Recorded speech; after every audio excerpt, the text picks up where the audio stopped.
Hi guys, and welcome back to the channel. Hell Dominance, Anthony here. Please remember to like and subscribe, and also click that notification bell if you're enjoying what you're seeing and want to see more. So, the reason for this video today is to continue my series on North American Rugby League and their statements in regards to the 2021 season. I'm going to quickly run through that, but the summation of this is that unfortunately they are postponing until 2022. Let's go through the statement and see what their rationale is in regards to that.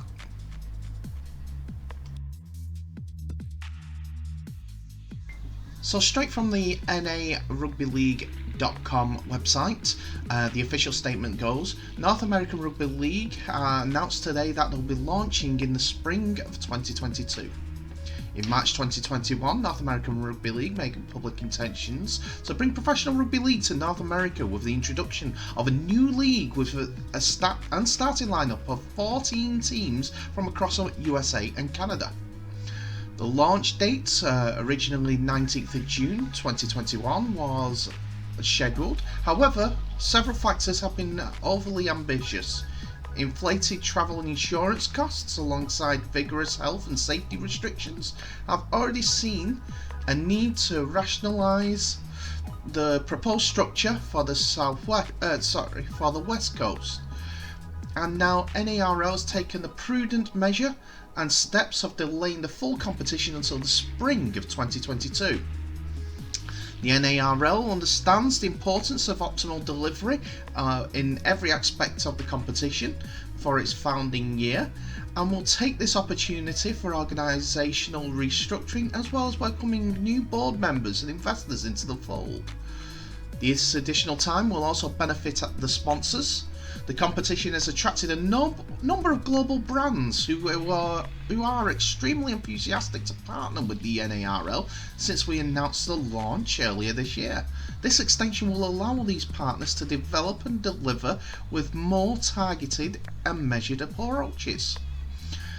So, they're saying that the financial structure was not, basically it seems like the financial structure wasn't there. Sponsors hadn't come up with the finances that they promised, or even were able to produce the finances, that's what I'm coming from on this point. It may be something completely different. It's just what I'm getting from the actual statement. It might be something completely unforeseen. I don't know, but from what I can tell, it's basically a financial issue that has caused the suspension of this season. So the statement goes on.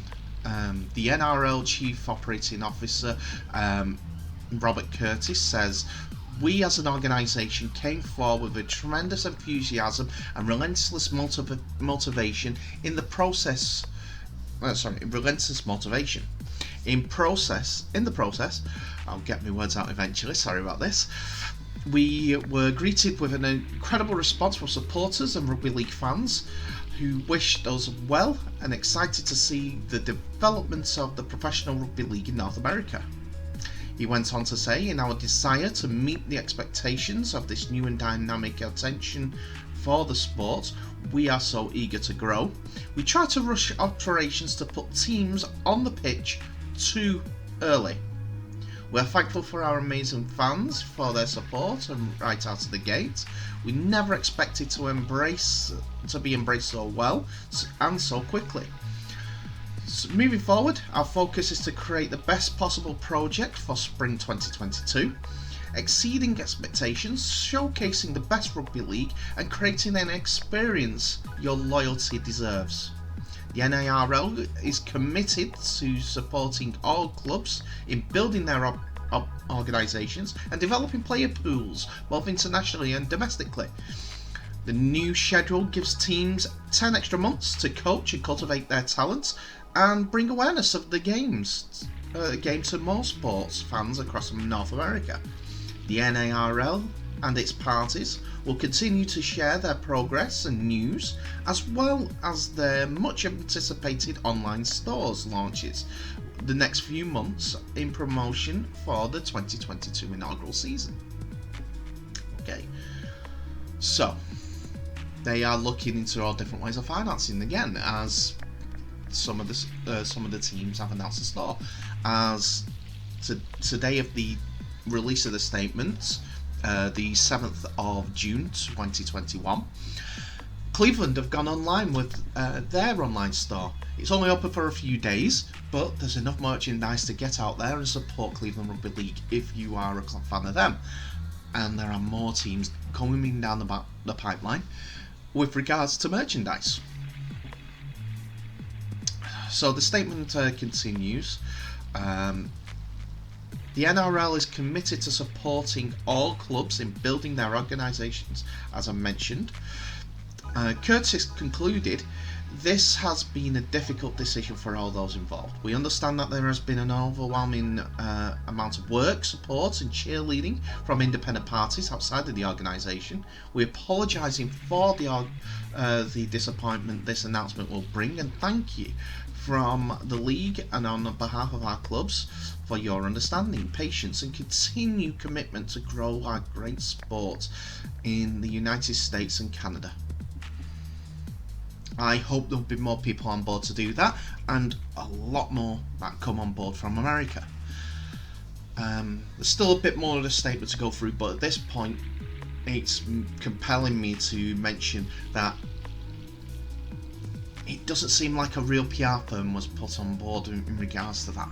As a PR firm, for instance, I don't know names of PR firms, but big PR firms bring credibility.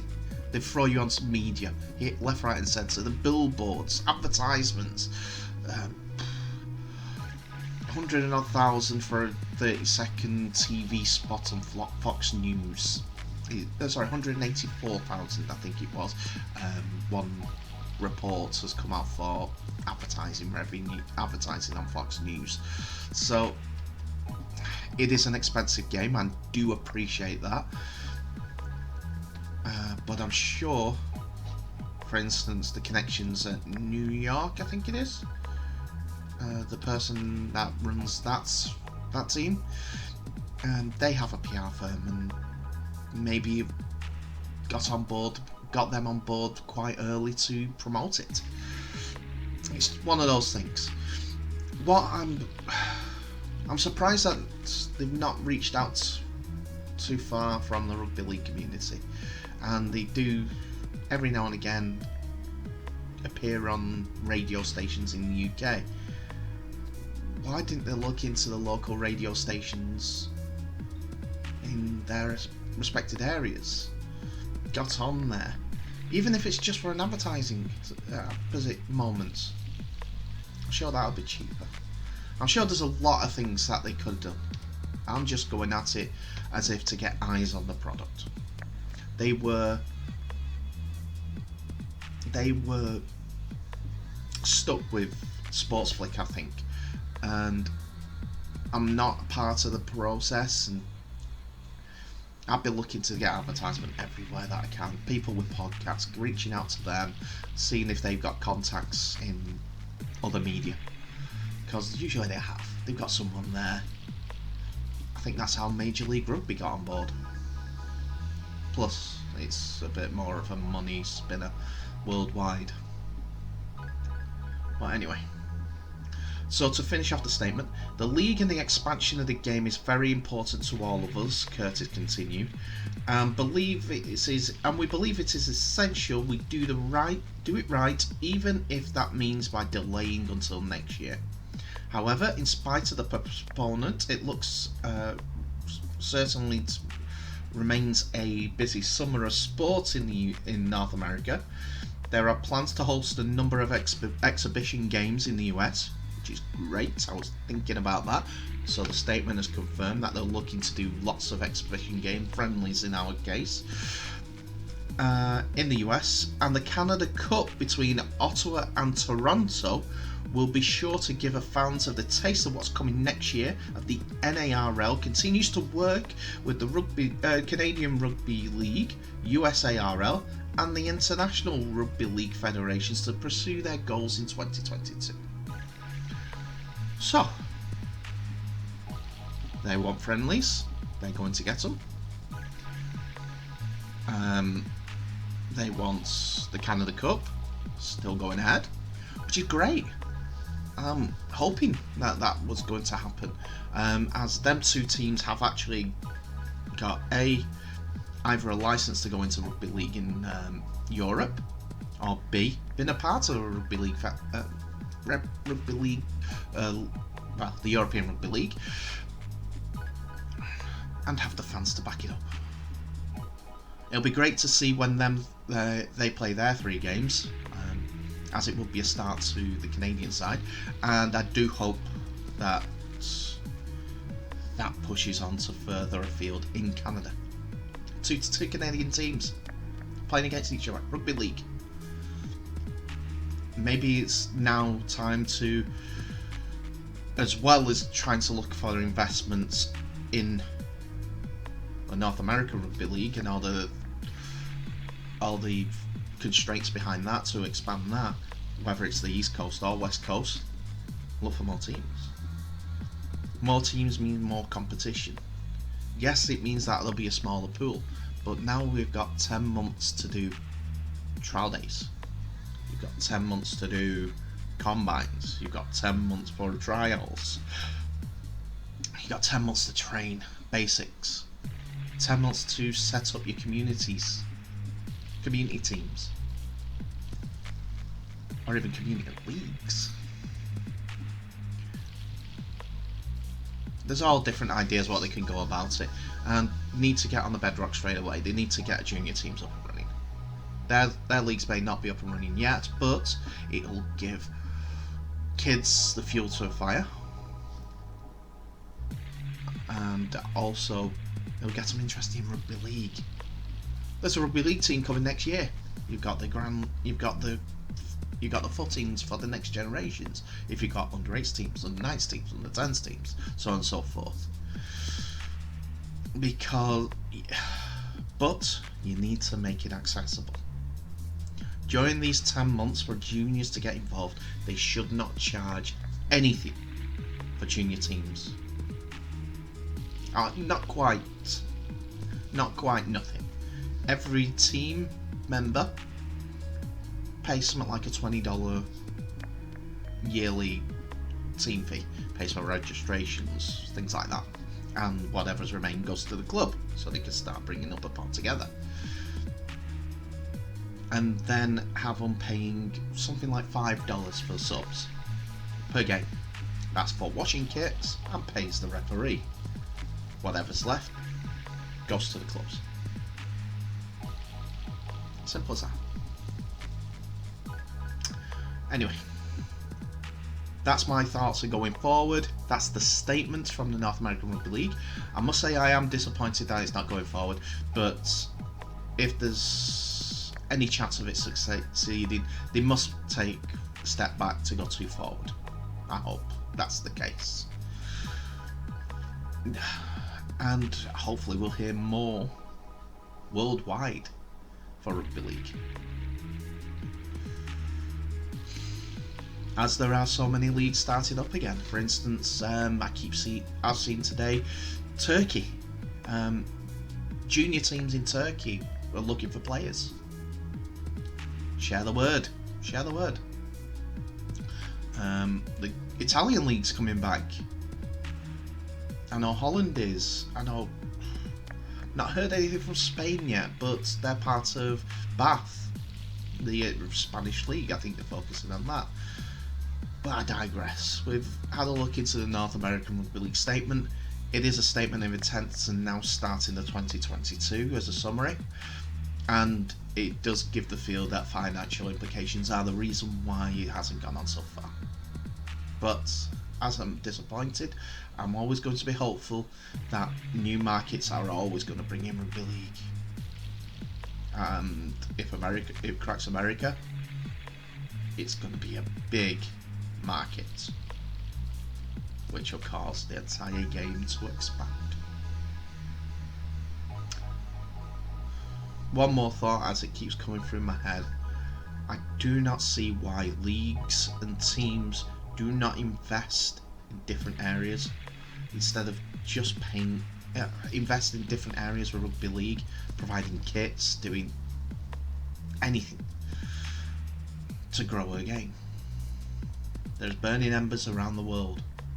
They'll make more money if there's more people playing, more TV deals, more of everything. Never know. International sponsors could be involved even further. The Rugby League World Cup talked about their drinks partners. I think it was Powerade and Diet and Pepsi Max. Pepsi Max do cinemas. They don't do sport, but now they're involved in that. In the Rugby League World Cup. The potential is there for Rugby League to achieve what it needs to be financially viable, to get so many eyes on it, and have major international competitions. Going off international competitions, in another video I think I might talk about what can be done for the international game apart from a World Cup, as there are teams out there that could make another, like, more continent-based tournaments, whether it's Africa, expanding the MEAs, whether it's Australasia with the 8 teams that are represented mostly in the NRL, Europe, England, Ireland, Scotland, Wales, France, a couple others, never know. Anyway, that's for another day. But thank you for listening.